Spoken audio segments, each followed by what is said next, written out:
L'histoire vraie ou pas de Pierre Bellemare. Alors, ils sont deux complices, deux Australiens dont le nom restera à jamais inconnu. Et c'est un peu dommage car ils sont les auteurs de ce qui est dans son genre un chef-d'œuvre. Nommons-les John et Jack. Je ne connais pas leur nom. Ça m'arrange pas. Oui, ben, c'est comme ça. Ils sont déterminés à gagner de l'argent facilement, mais attention, sans sortir de la légalité. Alors Jack énonce le problème. Ce qu'il faudrait, c'est piéger les victimes, les mettre dans une situation telle qu'ils ne puissent rien dire.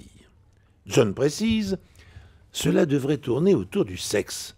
C'est ce qui met les gens le plus mal à l'aise. Alors il cherche encore un moment et il trouve l'idée de génie.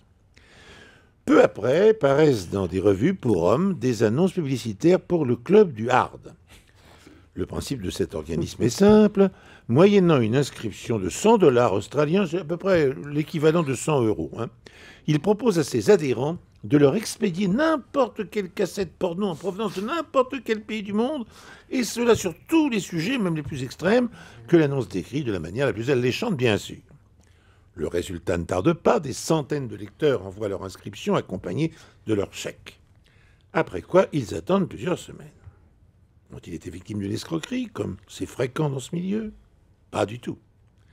Ils reçoivent alors une lettre ainsi rédigée. Après vérification, il s'avère que la loi australienne interdit l'importation de matériel pornographique.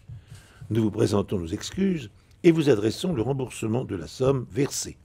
Et un chèque de 100 $ est joint à la lettre. Oui, mais voilà.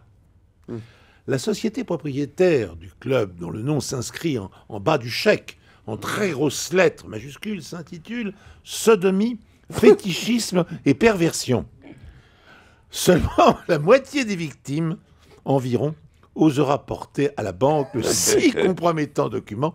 Parmi les autres, quelques-uns, discrètement, porteront plainte, mais comme il n'y avait rien de contraire à la loi, les deux complices ont pu empocher une somme rondelette en toute légalité. Superbe. C'est magnifique. Fort, Petit belle chef-d'œuvre, histoire. petit chef-d'œuvre. Belle histoire. Perversion superbe. Voilà, c'est tout ce qu'on aime là. Pierre, hein. Est-ce qu'on y croit Elle est cette belle. histoire, Didier? Oh non, oui. Et Pierre, votre chèque, vous l'avez gardé? Tu l'as toujours dans la poche? Didier Bourdon, est-ce que vous y croyez à l'histoire de Pierre Bellemare? Merci Didier Bourdon. Oui, c'est possible. Hein. Moi, j'y crois pas.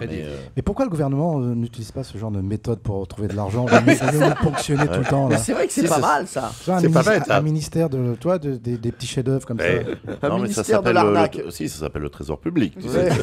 On a pris votre argent, désolé, on n'a rien fait avec, mais on est obligé de le garder. Bernard, vous y croyez, Bernard Campan? Oui, c'est très crédible.